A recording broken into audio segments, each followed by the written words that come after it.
आपके स्पष्टीकरण के बाद कुछ बिंदु हैं, मैं पढ़ के सुना दूं? आपको दे देता हूं। हाँ, अब दे दीजिए। मैं पढ़ देता हूं जी।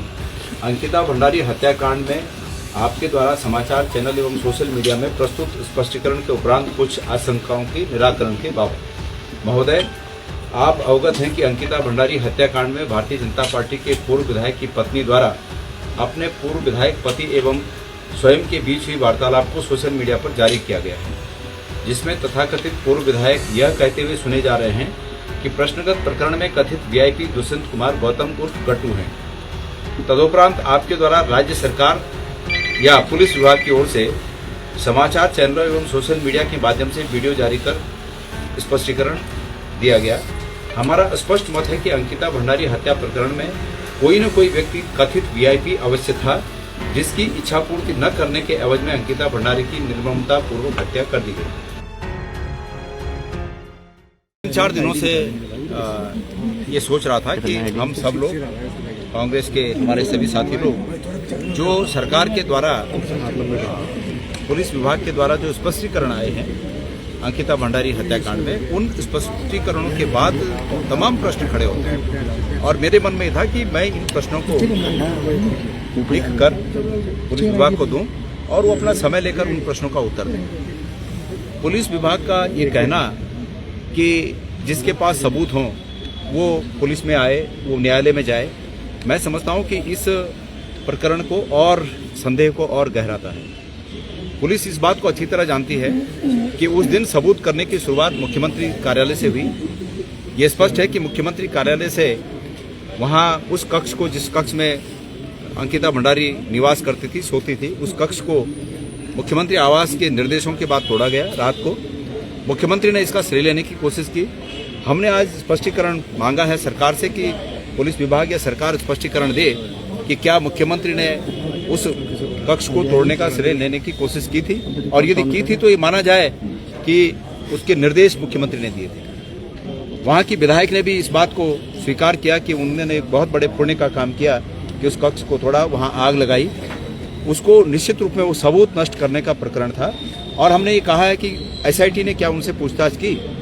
हमने ये कहा है कि अंकिता भंडारी के पिता ने कई बार सोशल मीडिया में चैनलों में ये बात कही कि हमारी बात सुनी नहीं जा रही है, जो हम कहना चाहते हैं वो नहीं सुना जा रहा है। जब स्टार्ट में वो गए तो उन पर दबाव बनाया गया कि ये रिपोर्ट लिखवा दो कि भाई वो भाग गई है और ये मान लिया जाए कि वो भाग गई है।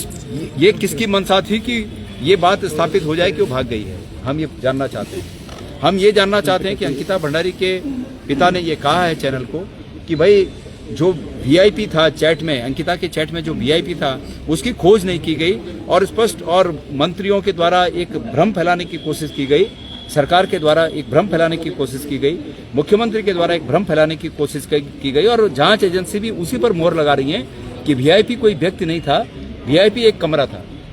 मैं आपको कहना चाहता हूं, आप लोगों के माध्यम से पूछना चाहता हूं कि स्पष्ट रूप से उस चैट में उस बालिका ने ये लिखा था कि किसी वीआई को स्पेशल सर्विस देने के एवज पर मुझे बहुत दबाव बनाया जा रहा है और उसने ये भी लिखा था उस चैट में कि मुझे यहाँ बहुत खतरा महसूस हो रहा है, मैं फोन पर बात नहीं कर पा रही हूँ, इसलिए चैट से बात करेंगे दोनों। ये भी था उस चैट में, आप लोग को पता होगा। सरकार इन सब बातों को नजरअंदाज कर रही है। सरकार और जांच एजेंसियां इसकी तरफ उनका ध्यान ही नहीं है और विशुद्ध रूप से देखिए, मैं ये नहीं कह रहा हूँ कि जिस व्यक्ति का नाम इस समय आया है या जिस व्यक्ति का नाम अंकिता की माता ने पहले लिया यही वीआईपी थे, पर मैं ये कह रहा हूँ कि वीआईपी जरूर था, निश्चित रूप में वीआईपी था। ये बात शक से परे है, इस पर कोई शक नहीं है कि इस प्रकरण में कोई वीआईपी नहीं था, वीआईपी था और जिसको आज तक सरकार बचाने की कोशिश कर रही है। भाई इस देश में तमाम प्रकरणों की सीबीआई जांच हुई और हमारी मांग है कि सीबीआई की जांच भी सिर्फ सीबीआई की जांच नहीं, सीबीआई की जांच अगर सीबीआई की जांच हो तो इस शर्त के साथ हो कि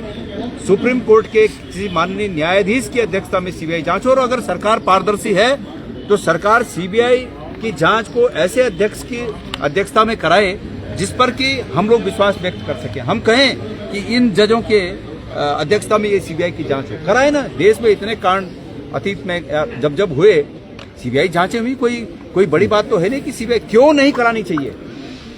पुलिस का उस दिन ये कहना कि सीबीआई जांच इसलिए नहीं हुई कि कोर्ट ने नहीं माना। मैं पूछना चाहता हूं कि जब पक्षकारों ने ये बात रखी माननीय न्यायालय में कि सीबीआई जांच होनी चाहिए, तो मैं पूछना चाहता हूं पुलिस से कि वो कौन लोग थे कि जो कोर्ट में इसका विरोध कर रहे थे कि सीबीआई जांच नहीं होनी चाहिए। निश्चित रूप में वो सरकार थी कि जो सरकार कह रही थी कि इसकी सीबीआई जांच नहीं होनी चाहिए। तो जब सरकार कह रही है कोर्ट में कि सीबीआई जांच नहीं होनी चाहिए और आप पुलिस में कह रहे हैं कि कोर्ट ने मना कर दिया, कोर्ट को ढाल बनाकर आप इस केस की हकीकत को दबाना चाहते हैं। इसलिए हमारी ये मांग है कि जो हमने आज प्रश्न यहाँ दिए हैं, जिस प्रकार से सरकार के पक्ष में स्पष्टीकरण देने के लिए पुलिस सामने आ रही है, तो हमारे प्रश्नों का भी स्पष्टीकरण देने के लिए पुलिस सामने आई। बहुत सी चीजें नहीं आ पाई, ऐसे मैंने बहुत स्पष्ट रूप में, समग्र रूप में, मतलब इसको कंक्लूड करते हुए मैंने कहा था, याद होगा आपको, कि सरकार ने एसआईटी बनाई। एसआईटी के दो काम थे। एक तो ये था कि सबूतों का संग्रहण करना, उन्हें संभाल के रखना, और दूसरा ये था कि आरोपियों को सजा दिलाना।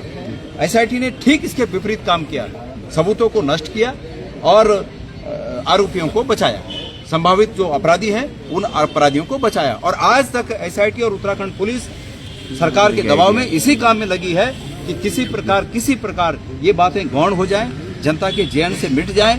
कोई वीआईपी नहीं, कोई कमरा था, ये स्थापित हो जाए। पहले तो उन्होंने स्थापित करने की कोशिश की कि वो लड़की भाग गई, ये स्थापित करने की कोशिश की। वो तो जब उस लड़की के मित्र ने ये बात सार्वजनिक की कि उसकी चैट मेरे साथ ये हुई थी और उसने सोशल मीडिया में इसको सार्वजनिक किया, तब दबाव पड़ा कि भाई इसका मतलब है कि इसकी हत्या हो गई और सरकार को मजबूरन उसको खोजना पड़ा। तो असलियत ये है कि इस लड़की की हत्या निश्चित रूप में उस तथाकथित वीआईपी के लिए की गई। अब वो वीआईपी कौन है, मैं ये नहीं कह रहा हूं कि जो आजकल सोशल मीडिया में चल रहा है, पूरे प्रदेश में छाया हुआ है। हम अंतिम रूप में इस बात को नहीं कहना चाहते, लेकिन हम इस बात को कहना चाहते हैं कि निश्चित रूप में वीआईपी था, उस वीआईपी को सरकार बचा रही है। सरकार के नॉलेज में सब कुछ है, धामी जी के नॉलेज में सब कुछ है, भारतीय जनता पार्टी के विधायकों के नॉलेज में सब कुछ है, जिसको बचाया जा रहा है, दबाया जा रहा है। और उन लोगों से पूछताछ न होना, पहले तो उनके नार्को टेस्ट होने चाहिए थे, लेकिन नहीं तो कम से कम पूछताछ होनी चाहिए। सरकार तो बेशर्मी की हद पर आ गई है और बेशर्मी की हद पर आकर उत्तराखंड की अस्मिता से सरकार खेल रही है। सिर्फ प्यार ही एक जज्बात नहीं होता, अपनों के साथ घर बनाना भी प्यार होता है। आप इस धूप में कितनी अच्छी। और ट्रूमेट अप्लायंसेस के साथ आपका दिल और घर दोनों चले परफेक्ट सिंक में। ट्रूमेट अप्लायंसेस के साथ लिखिए एक नई कहानी और देखिए हमारी फिल्म गुस्ताख इश्क, जो आ रही है 28 नवंबर को सिर्फ थिएटर्स में। आपकी इस पर क्या राय है, हमें कमेंट कर जरूर बताएं। इसके साथ ही आप हमारे YouTube चैनल को सब्सक्राइब कीजिए। आप हमें Facebook, Instagram, Twitter पर फॉलो भी कर सकते हैं और संवाद 365 के साथ एक क्लिक में जुड़ने के लिए डाउनलोड कीजिए संवाद 365 ऐप।